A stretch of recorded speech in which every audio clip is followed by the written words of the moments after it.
Welcome. We have a wonderful short presentation for your learning and viewing pleasure. My name is Philip Browning, Area Resource Specialist for Sublet and Sweetwater Counties, and this is Linda Halleck, Area Resource Specialist for the Bighorn Basin. Hi everyone. Today we're going to take a look at the pre-meeting expectations listed on the DD2 team meeting guidelines. We attend a lot of team meetings and we have the opportunity to see what works and what doesn't. We want to help teams be better prepared. This is a copy of the team meeting guidelines which can be found on the DD2 website. It's important for all members of the team, the case managers, service providers, the guardians, and participants to know what needs to be accomplished prior to the team meeting. We're going to share some of the tricks of the trade utilized by successful teams throughout the state.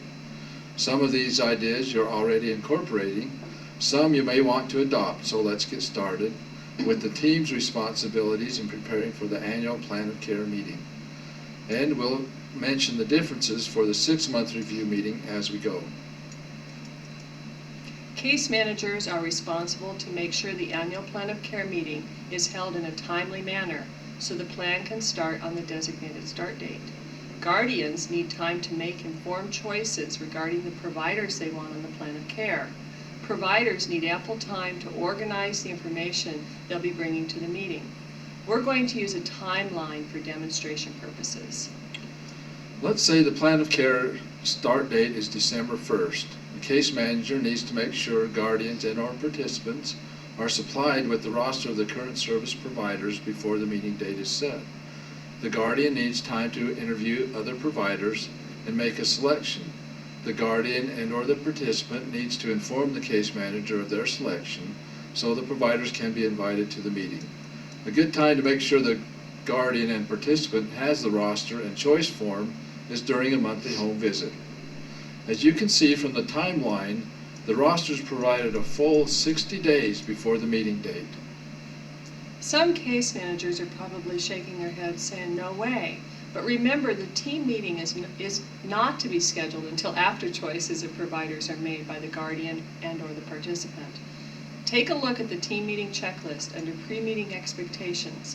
The second box says, when choice decisions are made, the ISC schedules meeting. It's the responsibility of the case manager to give the guardian and participant the opportunity to make an informed choice. It's the guardian's or participant's responsibility to exercise that choice by checking out other providers or services and informing the case manager so those people are invited.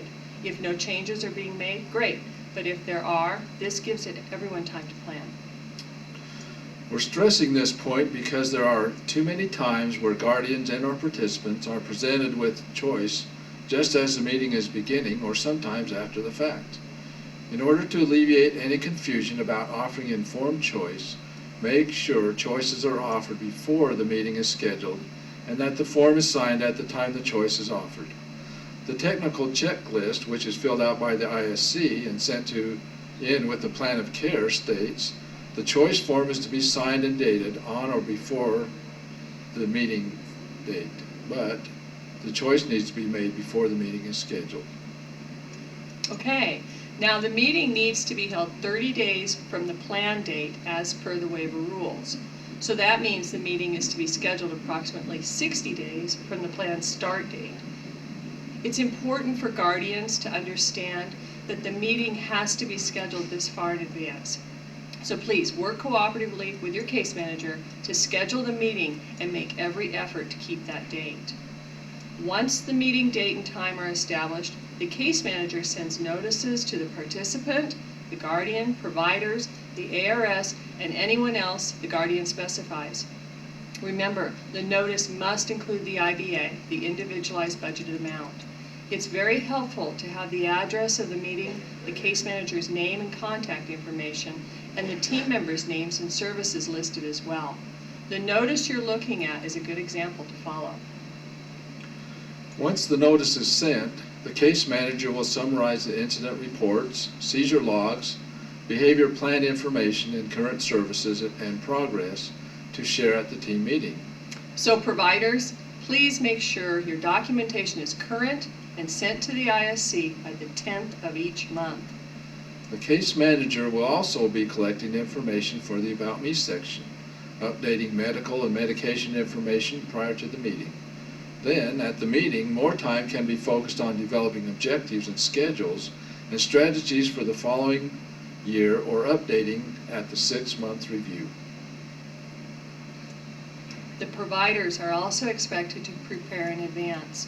Be prepared to discuss units and rates, progress on goals and objectives, concerns, strategies, what works, what hasn't worked, your successes, and bring the current units used and any documentation that the case manager may not already have.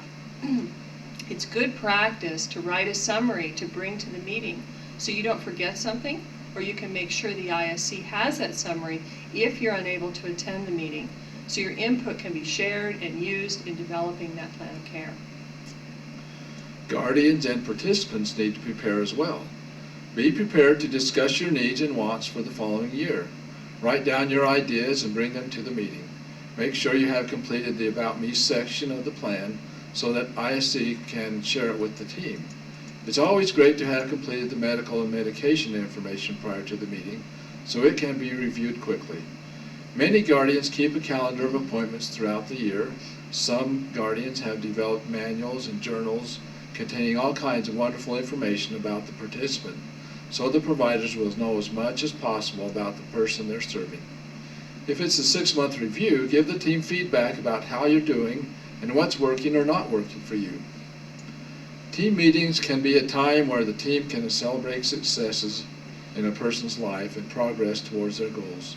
This can be a time to build unity and really focus your energy on helping and supporting the person you're serving and each other. Team members may have photos or stories to share specific to activities or events in the participant's life. It doesn't have to be the drudgery of reading a plan of care cover to cover. Maybe someone could even plan to bring snacks. To keep the meeting successful and productive, it is in the preparation. Remember, you can access the team meeting guidelines on our website, and you can always contact us by calling your local ARS or the waiver specialist. Our contact information is also on the website, or ask your ISC for the contact information. They'll be happy to provide it. We want to thank you for joining us. We hope the information has been helpful, and we wish you success.